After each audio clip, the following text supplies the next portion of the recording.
चले बाबू, अब आप लोग तैयार हो जाएं। आज भी फिर मैं आप लोग का आज एक बेहतरीन क्वेश्चन, जिस क्वेश्चन की हर बार बिहार बोर्ड में इस क्वेश्चन को पूछा जाता है अनेक बार, और इस क्वेश्चन से दो चार ऑब्जेक्टिव भी फिक्स रहता है। तो सारे बच्चे से विनती है, नर्म निवेदन है कि आप लोग शांति बना के इस कहानी को सुनिए। इतिहास आएगा, सामाजिक विज्ञान में जो भी चैप्टर आते हैं उन सबको आपको इतिहास माने कहानी समझना है। क्या पान खा लिया? पान खाने से था बोली सांप निकलता है, क्या करता है? पूरे दिन बैच रहता है कि नहीं? मास्टर का जिंदगी नहीं है सर। सुबह उठो, दो आओ, हाँ खाते हैं पीते हैं, फिर खाने, मैंने हमेशा खाने पढ़ाने पे समय रहता है। तो बेसिक आपको से विनती है कि प्लीज ध्यान से इसको देखिए। तो कहने का मतलब क्वेश्चन जो कह रहा है कि कार्ल मार्क्स के जीवनी और सिद्धांत को लिखे।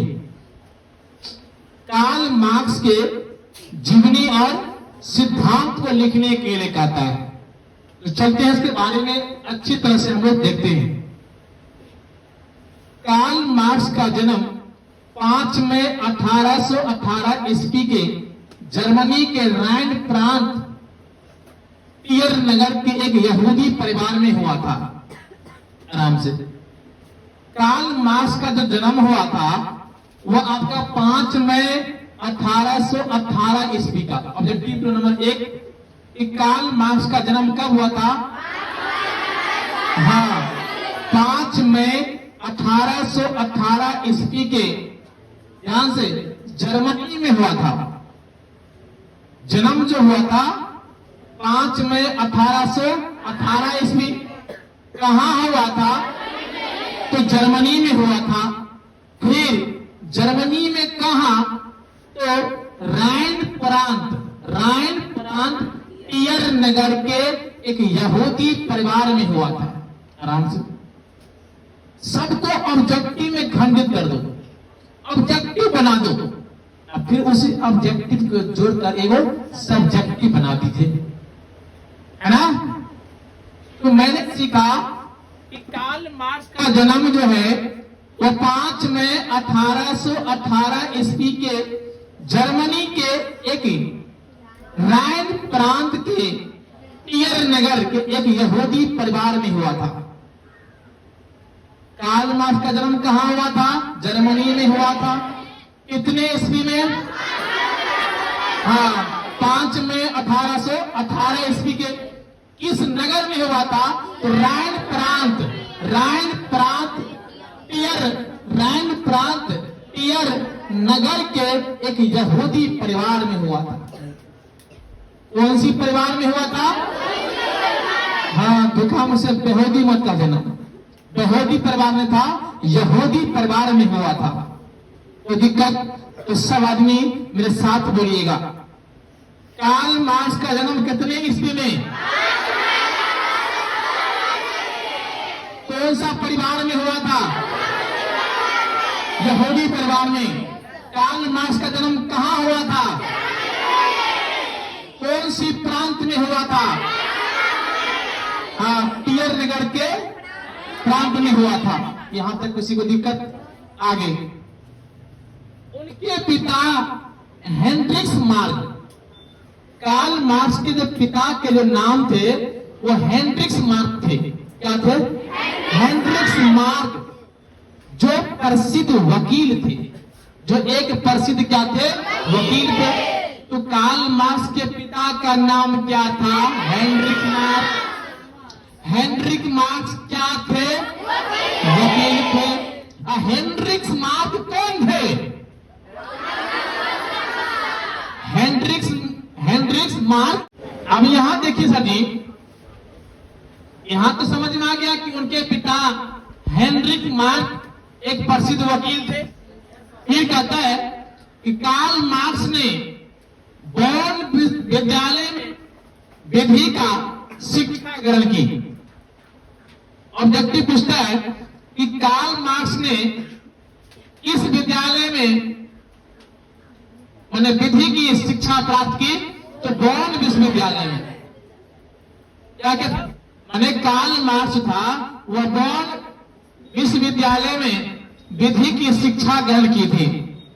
आगे, और इसके बाद कार्ल मार्क्स 1836 ईस्वी में वर्लिन विश्वविद्यालय चले गए।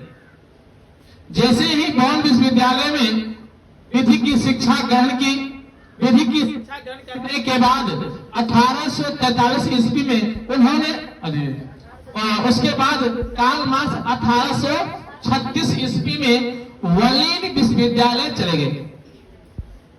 कार्ल मार्क्स वर्लिन विश्वविद्यालय कब गए थे? 1836 ईस्वी में कहा गए? वर्लिन विश्वविद्यालय चले गए। विधि की शिक्षा ग्रहण कब किया था? कार्ल मार्क्स ने बॉन विश्वविद्यालय चले गए, विधि का शिक्षा ग्रहण किया, और इसके बाद कार्ल मार्क्स ने 1836 ईस्वी में वर्लिन विश्वविद्यालय चले गए। आगे क्या कहता है? 1843 ईस्वी में उन्होंने अपने बचपन के मित्र जैनी से क्या कर लिया? विवाह कर लिया। ध्यान सुनिएगा, 1843 ईस्वी में उसकी बचपन का गर्लफ्रेंड कहते हैं ना, हाँ, उसकी गर्लफ्रेंड थी जिसकी नाम थी जेनी। और जेनी, क्या नाम था? जेनी। जानने का दीजिएगा सर, जेनी। उन्होंने जेनी से क्या कर ली? विवाह कर ली, क्योंकि सर बचपन से प्यार कर रहा था। क्या उसको भूल सकता है? नहीं। तो 1843 ईस्वी में अपने बचपन के जैनी से क्या कर लिया? विवाह कर ली। आप पूछेगा कि कार्ल मार्क्स का विवाह किनसे हुआ है? कब हुआ है? 1843 ईस्वी में अपने बचपन के मित्र जैनी से क्या कर लिया? विवाह कर लिया। 1836 ईस्वी में कहा गया था? कहा? वर्लिन विश्वविद्यालय चले गए थे। विधि की शिक्षा कहां से प्राप्त किया था? बॉन विश्वविद्यालय से, है ना। फिर आगे देखिए, विवाह कर लिया और जैन के साथ विवाह कर लिया, और फिर कहता है जैन के साथ नहीं, जैनी के साथ विवाह किया। विवाह के बाद जब विवाह भ गए तो भाई साहब विवाह जब भजते तो कुछ कमेबे नहीं हो, नहीं तो बाबू कन्या के बेलना तैयार रहे छे। हाँ, जे आदमी ककरो से नहीं सीखे छे ना, अपना घर वाली जे होय ना ओकरा सबक सीख जाय छे सर। अब विवाह हो गए इनका, विवाह जब भेलखिन तो सोचलखिन भाई साहब आप तो कुछ न कुछ कमेबे, नहीं कमेबे तो हमार कन्या ब्यूटी पार्लर के ना जेते, लहकौआ साड़ी के ना पहनते। अब ये बेचारा क्या किया सर जी कि विवाह के बाद कार्ल मार्क्स ने जेल्स के साथ मिलकर 1843 ईस्वी में एक साम्यवादी घोषणा का क्या कर दिया? प्रकाशित कर दिया। ध्यान सुनिए, विवाह करने के बाद कार्ल मार्क्स जो थे ना, वह जेल्स के साथ मिलकर 1843 ईस्वी में एक साम्यवादी घोषणा पत्रिका प्रकाशित किए। ऑब्जेक्टिव पूछ सकता है कि साम्यवादी घोषणा पत्रिका प्रकाशित किसने किया था? कार्ल मार्क्स और जेल्स दोनों मिलकर।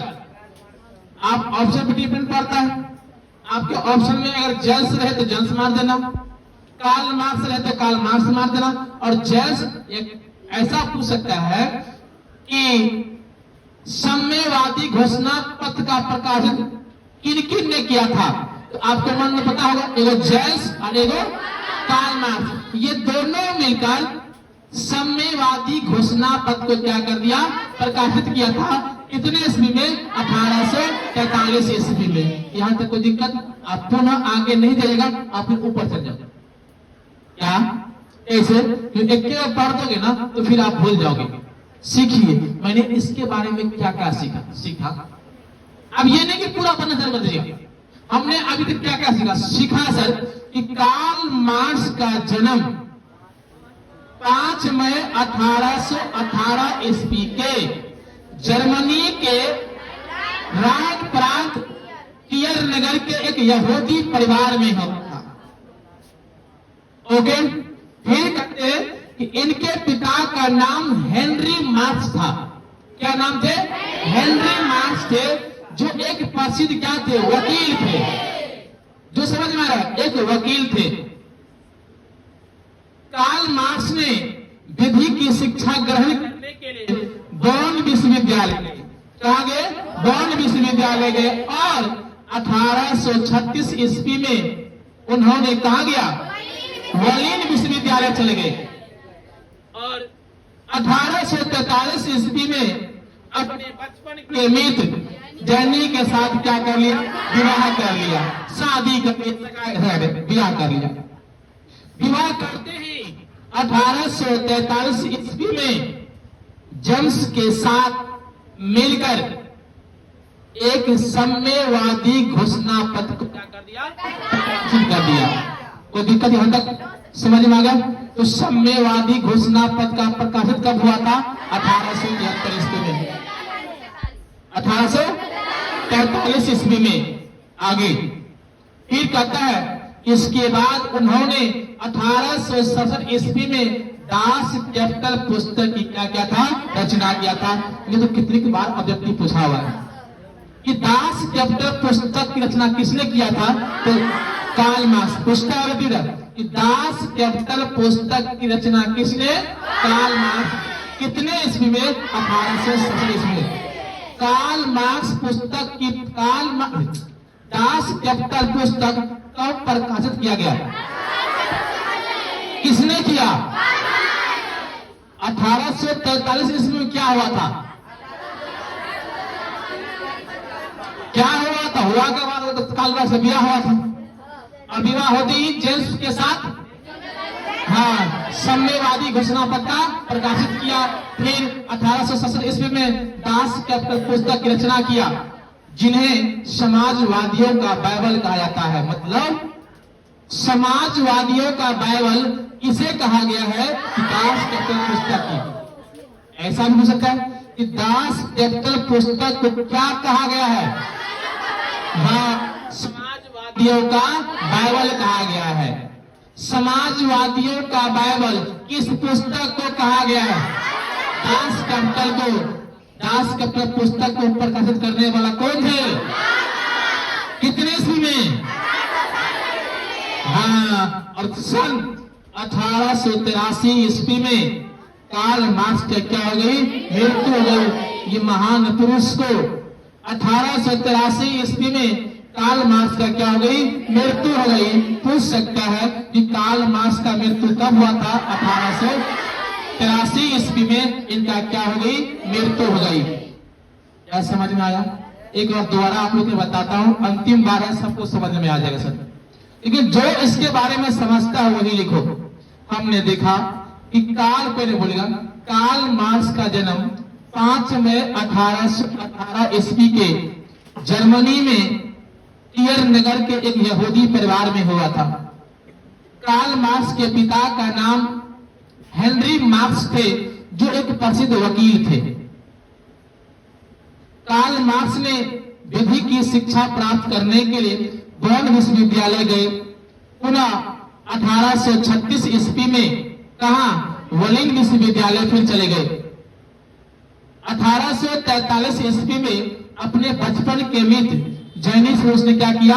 विवाह कर लिया। विवाह करने के बाद 1843 ईस्वी में ही जेम्स के साथ मिलकर क्या साम्यवादी घोषणा पत्र क्या किया? प्रकाशित कर दिया। इतना ही नहीं, वो रुका नहीं। 1800 कितने ईस्वी में? 1867 ईस्वी में दास कैपिटल पुस्तक की प्रकाशित किया, जिन्हीं इसी पुस्तक को समाजवादियों का बाइबल कहा जाता है। और 1883 ईस्वी में इस महान पुरुष को क्या हो गया? मृत्यु हो गई। अब इसका साथ सिद्धांत भी पूछ रहा था। तो कार्ल मार्क्स का सिद्धांत है वर्ग संघर्ष का सिद्धांत। इतिहास की भौतिकवादियों का व्यवस्था। और है, अभी आपको दो ही लिखा हूं, तो वर्ग संघर्ष का सिद्धांत, इतिहास की भौतिकवादियों का व्यवस्था। क्या आप लोग की समझ में आ गई? पक्का? पक्का है? अब ऑब्जेक्टिव पूछ लिया जाए तो चलिए आप लोग, दास कैपिटल पुस्तक की स्थापना प्रकाशित किसने किया था? किसने? किस पुस्तक को समाजवादियों का बाइबल कहा जाता है? दास कैपिटल को। अब बता, दास कैपिटल पुस्तक की रचना कब हुआ था? हाँ, कार्ल मार्क्स का विवाह कब हुआ था? कार्ल मार्क्स का विवाह किसके साथ हुआ था? कार्ल मार्क्स के पिता का नाम क्या था? जो एक क्या थे? कार्ल मार्क्स का जन्म कहाँ हुआ था? कहाँ? किस परिवार में हुआ था? यहूदी परिवार में हुआ था। अब किसी बच्चे को दिक्कत, मैं हमेशा बोलता हूँ सर कि मेरे वीडियो को वैसे घबराओ नहीं कि ये 15 मिनट का है, ये 20 मिनट का है, थोड़ा समय लगेगा, लेकिन वीडियो को अगर दोबारा अगर आप लोग देख लेते हैं तो भाई साहब ये तो ठीक से है कि आपको उसके बारे में सब कुछ समझ में आ जाएगा आप लोग का। लेकिन जाते जाते आप लोग से बोलता रहा हूँ कि कोई बच्चे प्लीज इसको रटना नहीं है, उसके बारे में इतिहास को समझना है, इतिहास को कहानी बनाओ, जिंदगी भर आपको इतना साथ देगी, वरना रटोगे तो 2 से 4 से 5 दिन में आप क्या करोगे? भूल जाओगे। अब चलते हैं हम लोग आगे क्वेश्चन की ओर। अब चलते हैं आप लोग का क्वेश्चन आ रहा है बेटा, स्वयं सहायता समूह क्या है? ये भी एग्जाम में 2 नंबर का पूछता है। स्वयं सहायता समूह क्या है? चलते हैं देखते हैं कि स्वयं सहायता समूह होता है क्या, किससे कहा जाता है? स्वयं सहायता समूह एक गैर सरकारी संस्था है। ये स्वयं सहायता समूह जो है ना, ये गैर सरकारी संस्था। गैर सरकारी संस्था का मतलब होता है जिनको सरकार द्वारा मान्यता प्राप्त नहीं दी जाती है। एक होता है सरकारी संस्था और एक होता है गैर सरकारी संस्था।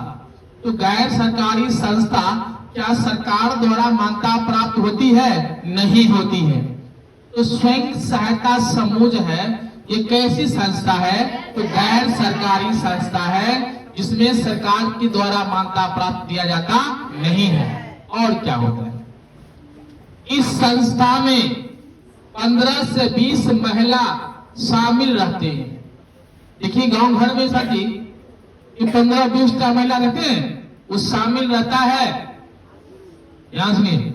और वही 15-20 महिला क्या करती है? आपस में पैसा को इकट्ठा करता है। कहते कभी साप्ताहिक में या महीना में इतना इतना रुपया देना है, उसी में से कोई वो हेड रहता है। चाहे 50 रुपये सप्ताह में देना है, चाहे 5,000 के महीना में देना है। तो इस स्वयं सहायता समूह में 15 से 20 महिला क्या रहते हैं? शामिल रहते हैं। कितने महिला? हाँ, 15 से 20 महिला क्या रहते हैं? इसमें शामिल रहते हैं। ये सभी महिलाएं बचत करके और बैंकों से ऋण लेकर अपनी आवश्यकताओं को पूर्ति करते हैं। आप ध्यान सुनिए। उसी 15 से 20 महिला में सारे महिला क्या करते हैं? उस पैसा को बचत करते, मतलब बचाते हैं।